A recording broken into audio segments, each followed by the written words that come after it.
Welcome back to WrestleSpective, the place for all your lost, obscure, and defunct pro wrestling needs. Pro wrestling is often referred to as comic books come to life. I certainly have used that comparison, and I think it's pretty accurate. It's especially accurate when talking about Hulkamania-era WWF, or even any era of Lucha Libre. The Venn diagram of wrestling and comics has definitely been discussed, but with the recent release of the DC AEW crossover book, I figure it's a good time to take a brief look at the history and parallels of the two, and throw in a review of a couple of books that blend them together.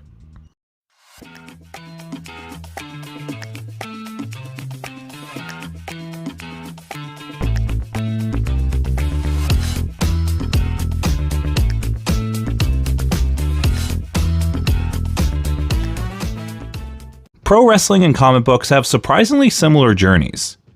At first glance, they don't always feel like they belong in the same conversation. One is beefy, live, and chaotic. The other is beefy, illustrated, and flat on the page. But when you step back and look at their histories side by side, the parallels are impossible to ignore. Both really took shape as we know them in the 1930s. That's when wrestling settled into a traveling attraction built around recognizable stars and working matches. It's also when comic books exploded into the mainstream with characters like Superman, Batman, and Captain Marvel. It was a whole new era of Americana entertainment. Both became staples of early television in the 1950s and 60s. Wrestling was cheap to produce and perfect for filling airtime. Comics, meanwhile, found new life through TV adaptations and merchandising, turning characters into icons. Both went through massive industry-changing shifts in the 1980s. American wrestling went national, then international, driven by larger-than-life personalities, cable television, and Vince McMahon's aggressive expansion. Comics experienced the collector's boom, darker storytelling, creator independence, and comic artists became superstars. And both have spent the last couple of decades trying to figure out where they fit in the internet age, how to survive streaming, piracy, social media, and a constantly changing audience. So when you really think about it, it shouldn't be all that surprising that wrestling and comics have collided as often as they have. Wrestling has always thrived on exaggerated personalities. Heroes, villains, monsters, patriotic icons, supernatural beings, that sort of stuff. Comic books, meanwhile, exist in worlds where anything is possible, like radioactive heroes, psychotic villains, swamp monsters, patriotic icons, supernatural beings, that sort of stuff. Put those two together and you have a pretty seamless crossover. And that crossover doesn't just go one way either.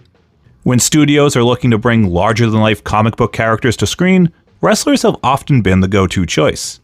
Jeep Swenson as Bane in Batman and Robin, a physically imposing beast before Bane was reimagined as a strategic mastermind. John Cena as Peacemaker, taking what could have been a joke C-tier DC character and turning him into one of the best anti-heroes on TV. Dave Bautista's Drax in the MCU is a perfect example of a wrestler understanding comedic timing, physicality, and emotional beats. Wrestlers already understand physical storytelling. They know how to communicate and elicit emotion with their bodies. They know how to hit a mark, exaggerate reactions, and make a character feel larger than life, even when the script is a little ridiculous. And let's be honest, wrestling and superhero movies ask the same thing of their performers. Sell this like it's real, even if it's silly. And over the last couple of decades, wrestlers have also been much more open about being comic book fans themselves. CM Punk wrote stories for Thor, not consulted, not gave ideas, not like a page. He actually wrote Thor comics for Marvel. His wife AJ Lee wrote stories for Wonder Woman, bringing her own perspective to one of comics' most iconic characters. It's a shame Larry never got to write a crypto book or something. You've also got wrestlers that are unapologetically dorks that love comics, anime, and video games, like Kenny Omega, Xavier Woods, Seth Rollins, and Becky Lynch. So yeah, there's a lot of overlap between the two worlds. It also shouldn't be a shock that wrestling has always lended itself well to be adapted into comic books on more than a few occasions. The earliest appearance of wrestlers in comics was way back at the turn of the 20th century, with cartoon representations of Frank Gotch matches showing up in newspapers. In the late 1940s, Smash Comics introduced Daffy Dill, a female wrestler in the mold of June Byers or Mildred Burke. In the 1950s, El Santo Comics would hit the shelves. Santo would appear in over 150 stories in various series, and make dozens of one-off appearances in other books. In the early 90s, Marvel started publishing WCW comics. These books leaned closer to wrestling realism than comic book fantasy, with actual WCW storylines bleeding into the series, like Rick Rude being revealed as the Masked Phantom. In the book, he goes by the Ghoul while under the hood. The series is actually notorious for relying too closely on actual events in WCW, sometimes causing issues to be out of date by the time they were released. Like when Lex Luger left WCW for the WWF. He was still featured in a book or two after leaving. They're also notorious for panels like this one where Sting can't cure cancer, but he can make you a little stinger. Sorry, Julie. That's not to say it was all bad though. It certainly had some cool imagery, like this unforgettable panel featuring Ron Simmons and Johnny B. Bad. It feels eerily similar to Bane breaking Batman's back. By the way, that WCW comic came out in 1992, and the Nightfall arc that the back break happens in came out in 1993, so you decide. Valiant and Chaos Comics published WWF books in the 1990s, and Titan Books released WWF comics in the 2000s. And no, I don't think it's the same Titan, I'm pretty sure it's not at least. Those Chaos comic books though, they are wild. They've got a very borderline horror art style, reminds me of Spawn, very late 90s, very strange and cool, I dig them a lot. Obviously, there's also been more books released under the WWE branding with various series from various publishers. More recently, in 2024, DC published AEW Origins, which featured genuinely great artwork and surprisingly deep lore. There's an Orange Cassidy page in there that's pretty great. And wrestling comic crossovers weren't limited to books made specifically for promotions. Plenty of familiar caped heroes have found themselves stepping into the ring over the years. Superman, Spider-Man, Wonder Woman, all of them pretty much. Then there are the fully original wrestling-inspired comics, like Headlocked, The Gimmick, and Do a Powerbomb. And then there's whatever you want to categorize the Ultimate Warrior comics as. Honorable mention to The Comic Book Story of Pro Wrestling, a book I own 2 copies of, because of course I do. Speaking of which, while prepping for this video, I realized I own a surprising amount of wrestling comics. It's only about 4 or 5, but that was surprising to me. Today though, I want to focus on 2 specific books.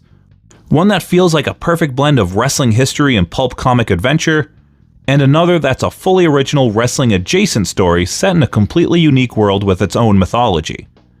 Let's start with Codename Ric Flair. Thanks to a buddy who's pretty well connected in the comic collecting world, I was lucky enough to end up with 4 copies of this book, each with a different cover.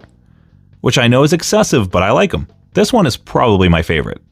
Codename Ric Flair reimagines Flair's days as the traveling NWA World Heavyweight Champion, as the perfect cover for his secret life as a government agent.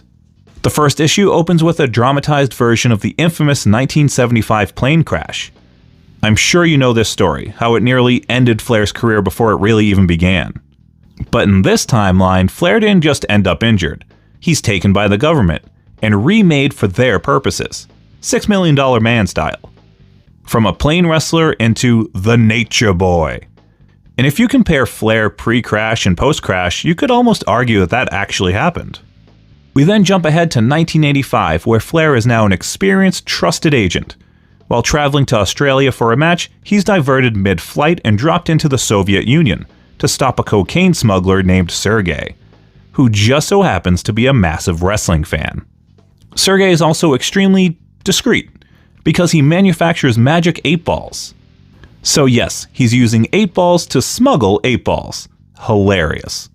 Flair meets up with his handler and they have a flirtatious back and forth. It feels straight out of a 1960s James Bond movie. Eventually, Flair arrives at Sergey's factory under the cover story that they're producing Ric Flair action figures. Maybe it's those Remco guys. And that's when we learn how big of a fan Sergey really is. He's wearing one of Flair's robes, supposedly Flair's first robe, purchased on the black market. It closely resembles the robe Flair wore during his Madison Square Garden debut. Whether it's actually his first robe or not, I'm not sure, but it's a great detail. I won't spoil the rest of the story, but I will say this. The book is loaded with woos, nature boys, and some extremely accurate Flair low blows. Overall, it's a genuinely fun read. It feels like an 80s straight-to-VHS action movie. Fast-paced, a little ridiculous, and never taking itself too seriously. The artwork is gorgeous and perfectly captures the era, and it's a great concept. Flair traveling from territory to territory while secretly completing government missions opens up endless storytelling potential. Unfortunately, it appears to be a one-off, for now. But as the old saying goes, never say never. Personally, I think this would be an awesome HBO Max series or something. Just don't get the guy from the Iron Claw. Maybe Will Ferrell from Eastbound and Down. Oh, you double retired? Really? Can you feel the tension in the air right now? I know I can. I can feel it all the way down in my plums. The second book I want to talk about takes us in a completely different direction. Battlemex. This is an Aztec Super Sentai style story set in an alternate universe where Mexico was never colonized. The Aztec civilization thrived, modernized, and retained its culture. The political climate mirrors modern US politics right down to divisions over immigration policy. Then an ancient monster re-emerges. El Cuco, the Boogeyman. The government is completely unprepared, but one senator knows exactly who to call. Guardian Battle Force Mexica. We first meet pro wrestler Saber Wing during a match against Sugar Skull, which by the way are fantastic wrestling names. The match is interrupted by an emergency alert, and Saber Wing goes into business for herself. She knocks out her opponent, activates her bracelet, and transforms into her guardian spirit, the mighty Hummingbird.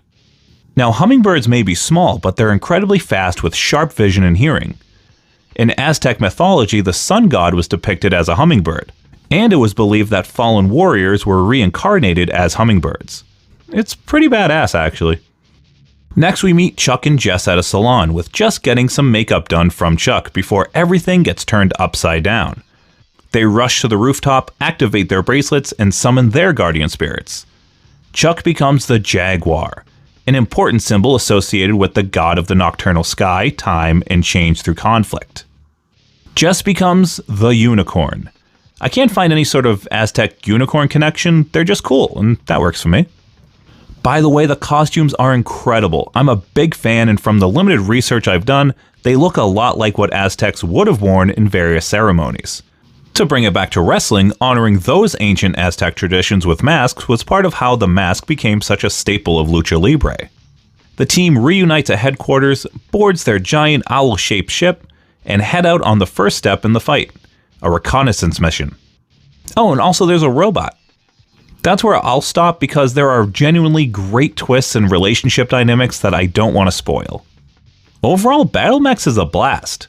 The world feels deeper and easier to get lost in than the Flair comic, and the art perfectly balances ancient, modern, and futuristic elements. The writing is great, especially the relationship between Jess and Chuck. I chuckled out loud more than once. The characters feel familiar almost immediately, which I think is one of the hardest things to pull off in a brand new world. Thankfully, it looks like the story will continue. You can get a bundle of the first 3 issues. For more on that, check out their website and their Kickstarter. The creators have also teamed up with the SRG Super Show tabletop game to include Guardian Battle Force Mexica in game decks. Links to all of these are in the description, by the way. Maybe we'll get some IRL versions of our heroes. It's definitely got some great potential to jump to other forms of media.